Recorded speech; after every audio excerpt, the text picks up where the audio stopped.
अस्सलामुअलैकुम, मैं हूं गुलाम रसूल भट्टी और आप देख रहे हैं मेरा डिजिटल चैनल। नाज़िर काम मखसूस नशिस्तों के ऊपर पेशावर हाई कोर्ट से बड़ा सरप्राइज़ पाकिस्तान तहरीक इंसाफ के लिए आया है और ये फैसला पाकिस्तान तहरीक इंसाफ के वहमो गुमान में भी नहीं था। पाकिस्तान तहरीक इंसाफ के सीनियर वकला, सुप्रीम कोर्ट के वकला का निकम्मापन जो है वो खुल करके सामने आया कि किस तरह अब ये एक तसलसल चल रहा है। बल्ले के निशान के ऊपर जो है उसके ऊपर तो चले थोड़ा मार्जिन इनको मिल जाता है कि उस वक्त हालात ऐसे थे, लेकिन बल्ले के निशान के छिन जाने के बाद इन्होंने एक और जो फैसला बर वक्त फैसला करना था वो ये नहीं कर पाए, जिसकी वजह से मखसूस नशिस्तें आज इनके हाथ से चली गई हैं। नाज़िर काम ये मुकम्मल तफसीलात मैं आपके सामने रखता हूँ। आज जब वहाँ पे 5 रुकनी बेंच ने समात की जस्टिस इश्तियाक इब्राहिम की सरबराही में, तो वहाँ पे जो दलाइल दिए अली ज़फ़र ने, उन्होंने कहा कि आर्टिकल 103 सेक्शन सी के तहत मखसूस नशिस्तें सुन्नी इत्तेहाद कौंसिल को मिलनी चाहिए।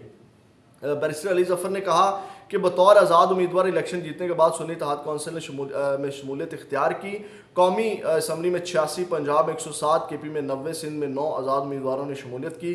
बलूचिस्तान में एक आज़ाद उम्मीदवार ने सुन्नी इत्तेहाद कौंसिल में शमूलियत इख्तियार की। आर्टिकल 103 सेक्शन सी के तहत मखसूस नशिस्तें सुन्नी इत्तेहाद कौंसिल को मिलनी चाहिए और उनका कहना था कि हमारी तवक्को थी कि मखसूस नशिस्तें मिल जाएंगी। इलेक्शन कमीशन पाबंद था कि सुन्नी इत्तेहाद कौंसिल को 78 सीटें जो है वो दे देते, लेकिन इलेक्शन कमीशन ने ऐसा नहीं किया। अब नाज़िर काम किस बुनियाद के ऊपर जो है वो आज फैसला इनके खिलाफ आया है? जो बर वक्त फैसला करना था इन्होंने, जो इनकी नाअहली है, वकला की कोई दूर अंदेशी नहीं है, एक तो ये पढ़ते लिखते नहीं है, ये मज़े लेने के और इक़्तिदार के चक्कर में इन्होंने जो है वो पाकिस्तान तहरीक इंसाफ का बेड़ा गर्क कर दिया है। नाज़िर काम अब जो मखसूस नशिस्तों वाला मामला है, अब एतराज़ ये उठाया गया है। आपको पता है कि एक तो कबल अज़ वक्त ये देनी थी लिस्ट मखसूस नशिस्तों की इलेक्शन से पहले, और उसके बाद जो है जो बहुत बड़ी गलती इन्होंने की है, यानी कि इनको मजलिस वादतुल मुस्लिमीन में जो है वो शामिल होना चाहिए था, लेकिन वहाँ पे जो है वो फ़िरका वरायत और जो है वो इस तरह की सुन्नी शिया का इशू उठा करके जो है वो पार्टी के अंदर से और बाहर से जो है वो लोगों ने वहाँ पे भी गलती की। क्योंकि अब जो बड़ा एतराज़ कोर्ट के अंदर आज उठाया गया वो ये है कि जो आज़ाद उम्मीदवार हैं वो जिस तरह सुन्नी इत्तेहाद कौंसिल में शामिल हुए, उसके जो चेयरमैन हैं वो खुद आज़ाद उम्मीदवार की हैसियत से इलेक्शन लड़े हैं। अब ये एतराज़ कोर्ट में उठाया गया कि यानी कि तमाम आज़ाद उम्मीदवार जो है वो शामिल हुए हैं, एक भी सीट सुन्नी इत्तेहाद कौंसिल की अपनी नहीं है, यानी कि सुन्नी इत्तेहाद कौंसिल की सीट के ऊपर या उसके निशान के ऊपर किसी ने इलेक्शन लड़ा हो। तो जबकि आपको पता है कि जो साहबज़ादा हामिद रज़ा हैं वो खुद जो है वो पाकिस्तान तहरीक इंसाफ के माहिदी याफ्ता रुकन थे। तो अब इस बुनियाद के ऊपर इसको बुनियाद बना करके जो है वो सुन्नी इत्तेहाद कौंसिल को मखसूस नशिस्तें नहीं दी गई सुन्नी इत्तेहाद कौंसिल को। अब एतराज़ ये उठाया गया, उन्होंने कहा कि कल को जो है वो इसी तरह जो है वो कुछ लोग होंगे वो इलेक्शन लड़ेंगे आज़ाद हैसियत में और किसी भी जमात में वो शमूलियत इख्तियार करके मखसूस नशिस्तों की वो डिमांड कर देंगे। तो ये तो जायज़ आर्गूमेंट है और ये समझ आने वाली बात है। यानी कि इनको जो है वो पहले जो है वो शामिल होना चाहिए था, या सुन्नी इत्तेहाद कौंसिल के अपने जो उम्मीदवार हैं उनके पास एक सीट भी होती तो फिर भी ये मामला जो है ये इसके ऊपर एतराज़ उठाया जा सकता था। मजलिस वादतुल मुस्लिमीन में शमूलियत इख्तियार की जा सकती थी, जो कि वकला ने नहीं की। अब इसके ऊपर जो है वो फैसला सुना दिया गया, उनकी दरख्वास्त मुस्तरद कर दी गई है, मखसूस नशिस्तें जो हैं वो पाकिस्तान तहरीक इंसाफ को नहीं दी गई। तो ये नाज़िर काम वजह बने। अब इसके ऊपर मुझे जो समझ आती है वो वकला का होमवर्क नहीं है, दूर अंदेशी नहीं है, बर वक्त फ़ैसला नहीं है। जब बल्ले का निशान चला गया उसके बाद इनको जो है वो पहले ही शमूलियत इख्तियार करनी चाहिए थी और उस वक्त जो है वो फ़ैसला करना चाहिए था, जो कि फ़ैसला नहीं कर सके। चलें फ़ैसला नहीं कर सके, फिर जो दूसरा ऑप्शन था वो मजलिस वादतुल मुस्लिमीन था या वो शराजी वाली पार्टी थी, उनमें जाना चाहिए था, वहाँ पे इन्होंने गलत फ़ैसला किया। तो जिसकी बुनियाद के ऊपर अब जो है वो इनको बड़ा झटका जो लगने जा रहा है, यानी कि अब जो प्लान है जो मुखालिफिन का उसके वो वाज़े मजबूत होते जा रहे हैं। बरकैफ अभी ऑप्शन है सुप्रीम कोर्ट के पास ये जाने का, ये मामला कादी फ़ायद ईसा के पास ये जाएगा, लेकिन फ़िलहाल जो है कादी फ़ायद ईसा से भी आपको पता है कि उम्मीद नहीं रखी जा सकती मखसूस नशिस्तों वाली, और वो मिलनी भी नहीं है।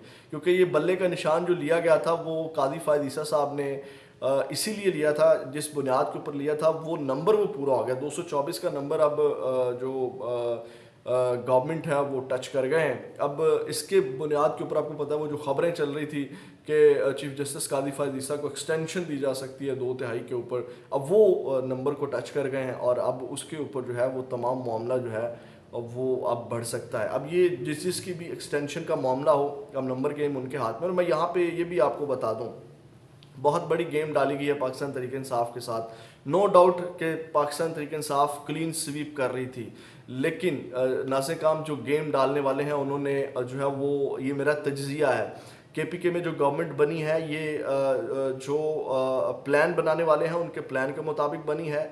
पंजाब में जितनी सीटें मिली हैं उनके प्लान के मुताबिक मिली हैं, और कौमी असम्बली में भी जितनी सीटें मिली हैं उनके प्लान के मुताबिक मिली हैं, ताकि ये जो आपको पता है कि इसको जस्टिफाई किया जा सके और इसको जस्टिफाई वो कर सकें। यानी कि एकदम से ये 47 में जनाब ये पीपल्स पार्टी, नून लीग और बाकी जमातों को जितवा देते, जिस तरह बाकी जमातों को हरवाया गया है इसी तरह उन सबको जितवा देते तो नंगे हो जाते, एक्सपोज हो जाते। तो ये तमाम चीज़ें गेम प्लान कैसे, और तहरीक इंसाफ वाले बड़े खुश हैं कि हमने जनाब बड़ा मार का मार लिया। आपने क्या मार का मार लिया? आपको वो 47 के तहत टोटल सीटें हरवा देते, आप क्या कर लेते? कुछ भी नहीं कर लेते, क्योंकि तमाम निज़ाम उनके हाथ में है। तो ये एक बड़े लेवल पे गेम डाली गई जस्टिफाई करवाने के लिए। बरकैफ गेम उनके हाथ में है, अब इस वक्त तमाम चीज़ें उनके हाथ में हैं। ये आज एक बड़ा फैसला जो आया है, हालांकि पेशावर हाई कोर्ट से आपको पता है कि बड़ी उम्मीद और बड़ा रिलीफ पाकिस्तान तहरीक इंसाफ को मिलता है, और अभी भी पेशावर हाई कोर्ट में इसी नीयत से ये गए थे कि हमें बड़ा रिलीफ मिल जाएगा।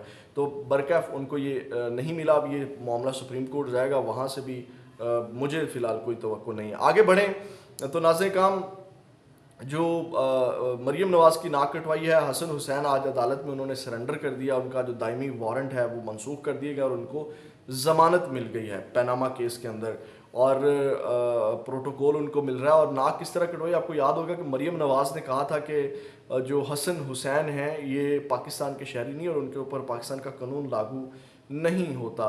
तो आज जब सहाफ़ी ने उनसे सवाल किया, जब वो अदालत में पेश हुए और पेशी के बाद वापस जा रहे थे, कि उन्होंने कहा कि आप तो क्लेम करते थे कि हम पाकिस्तान के शहरी नहीं हैं और जो पाकिस्तान का कानून है हमारे ऊपर लागू नहीं होता। तो वहाँ पे जो हसन है उन्होंने कहा कि मैं पाकिस्तान का शहरी हूँ और मेरे पास सिर्फ पाकिस्तान का पासपोर्ट है, और मैं पाकिस्तान का, यानी कि मैं पाकिस्तानी शहरी हूँ और पाकिस्तान का पासपोर्ट सिर्फ मेरे पास है। और ये अब कंफर्म नहीं है कि उन्होंने शायद कहा कि मैं पाकिस्तान का मालिक हूँ, शायद तंज़ या कुछ लोग इसके ऊपर भी बात कर रहे हैं, क्योंकि मालिक तो वही हैं पाकिस्तान के, हम तो ग़ुलाम हैं, राया हैं। क्योंकि जिस तरह वो इश्तिहारी थे, अब इश्तिहारी वाला जो उनके ऊपर एक लगा हुआ था, कह लें कि क्या उसको कहेंगे, यानी कि जो उनको इश्तिहारी करार दिया गया था वो वाला स्टेटस भी उनका ख़त्म कर दिया गया, इश्तिहारी वाला भी।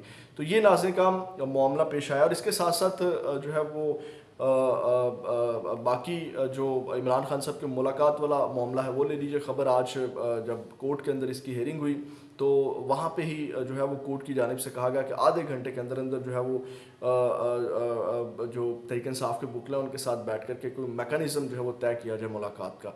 फिर आधे घंटे के लिए कोर्ट ने जो है वो ये वक्त दिया, और उसके बाद जो है वो कोर्ट ने जो इमरान खान के 4 वकील हैं उनको जो है वो इजाज़त दी मुलाकात की। तो इस तरह आज मुलाकात के हवाले से भी ये आज एक अच्छी पेशरफ्त हुई कि कम से कम चलो 4 लोगों को तो मुलाकात करने का जो है वो मौका मिला। तो नाज़िर काम, ये हम अब तक की अहम अपडेट्स ही, अपना फीडबैक ज़रूर दीजिएगा। चैनल के साथ जुड़ने के लिए आपने चैनल को सब्सक्राइब कर लेना है और बेल के आइकन को प्रेस कर लेना है, ताकि हर आने वाली वीडियो का नोटिफिकेशन आपको मिल सके। नए आने वाले जितने भी लोग हैं उन तमाम लोगों से ये दरख्वास्त है कि चैनल को ज़्यादा से ज़्यादा सब्सक्राइब करें। अपना बहुत ज़्यादा ख्याल रखिएगा। पाकिस्तान जिंदाबाद।